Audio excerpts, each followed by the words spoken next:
So I think that I might have inadvertently stumbled across one of the most unintentionally hilarious Washington Post articles of all time, because they're essentially arguing in this article that if you tie Donald Trump's war effort to Jeffrey Epstein in any way, shape, or form, even if you call it Operation Epstein Fury, congratulations, you are doing the bidding of the Iranian government. You are part of a Iran-inspired propaganda network, and, wait for it, you're also anti-Semitic.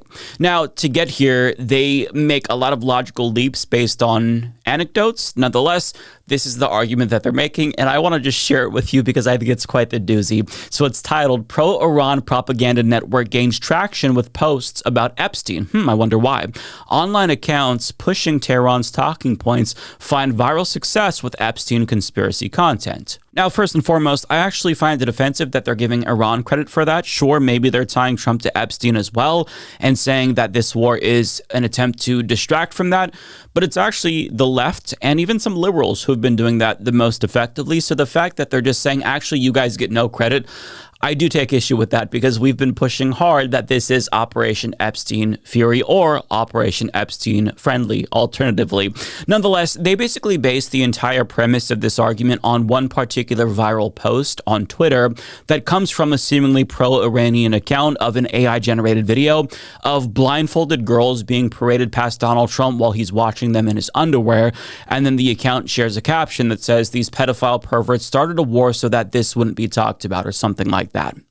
Now, they use this anecdote of an example of this broader propaganda effort to delegitimize the war. Now, the user who posted this has since been banned, but of course, Donald Trump has ties to Jeffrey Epstein. He has been accused of children and assaulting children because of the Epstein files. So I don't necessarily think that it's outrageous to think that maybe he launched this war, which he still hasn't explained why, as a way to distract from the Epstein files. Is it more complicated than that? Possibly, but you can't automatically say that anybody who parrots that same line of thinking is doing the bidding of the Iranian government, because that's just like what everybody is saying, because it's kind of an obvious conclusion to draw given what we've seen from Donald Trump and the way that he's gone out of his way to distract from the Epstein files. Nonetheless, let's dive right in. So they report, to erode public support for the joint U.S.-Israel military operation, Iranian state media has sought to portray those countries' leaders as part of a corrupt and depraved Epstein class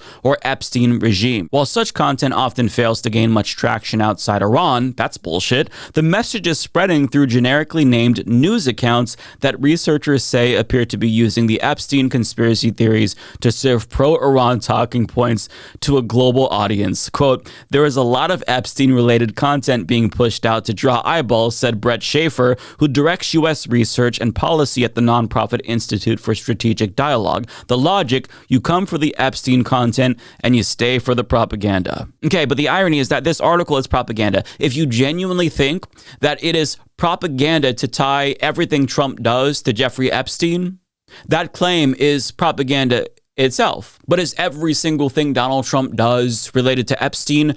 No, not necessarily, but I do think that that is clever marketing because this is what the right does. And you see, the left and liberals to an extent are playing the right's game. We are tying everything to Donald Trump that is unpopular to sink his presidency. But all of a sudden, it's bad that the left and liberals are not only playing the right's game, but beating them at their own game. I just find this really hilarious because we're not going to stop doing this, and you can whine about it being Iranian propaganda.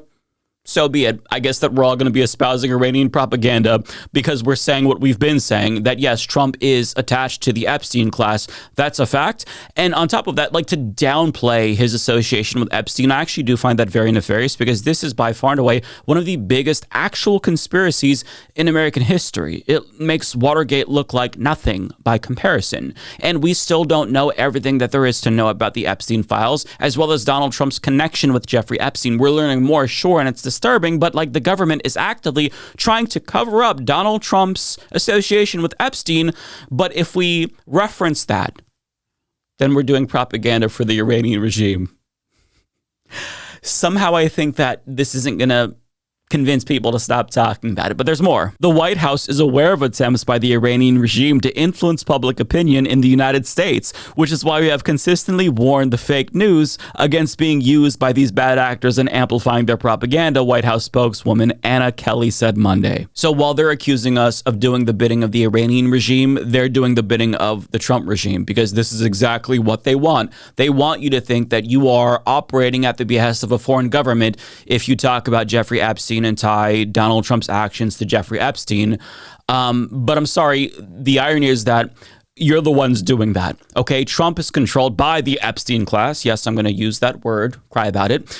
And he's also controlled by Israel, not because of some anti-Semitic conspiracy theory, but because Donald Trump is controlled by all of his donors, and pro-Israel donors gave him lots of money. We're talking hundreds of millions of dollars, specifically Miriam Adelson, to get him to do the bidding of Israel. For example, Miriam Adelson gave him $100 million to have Israel annex the West Bank. That was the condition. She denies this, but that was the condition that he apparently agreed on.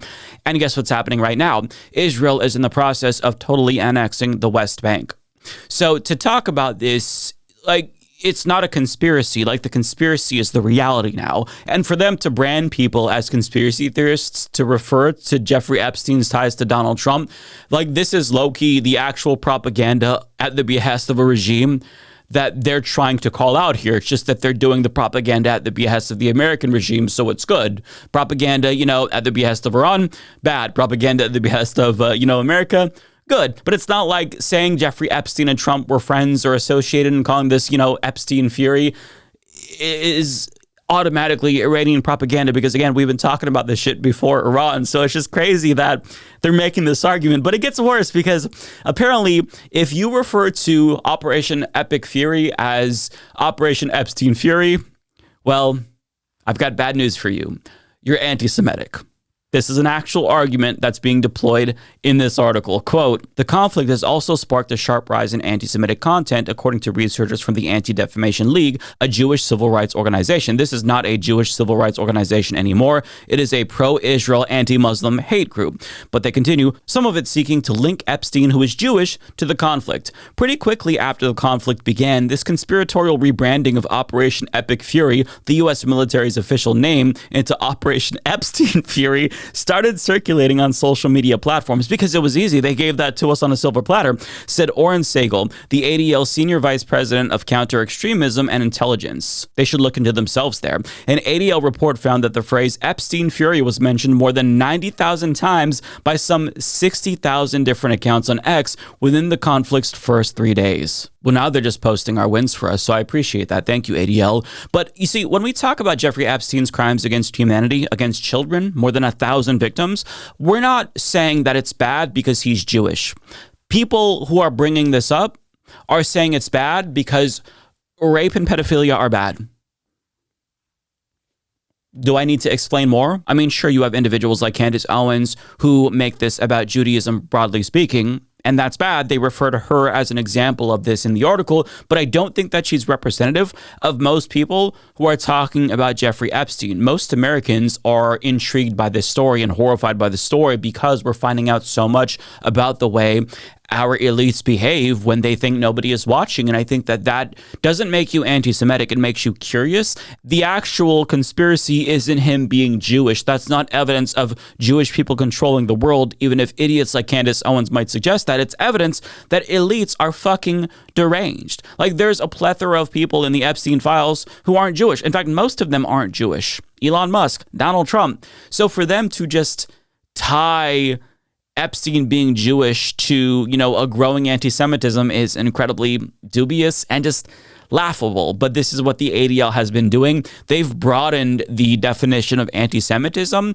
in a dangerous way to where now, if you just condemn Israel, that's apparently anti-Semitic. You can't criticize a foreign government without being anti-Semitic. They don't have that same standard for Saudi Arabia. We can criticize them and not be called Islamophobic. You can criticize African countries and their leadership and not be called racist. But when it comes to Israel in particular, specifically, if you criticize that government, you're anti-Semitic. This is the standard that the ADL is promoting. And I think that is extremely dangerous because anti-Semitism is real and it is growing. So for them to water down the meaning of anti-Semitism terrorism at the behest of Israel is extremely fucking disgusting and nefarious. And now for them to do it with regard to Epstein is like a new low, even for the ADL. But there's more. Other disinformation researchers have also taken note of the campaign to link U.S. and Israeli leaders to Epstein.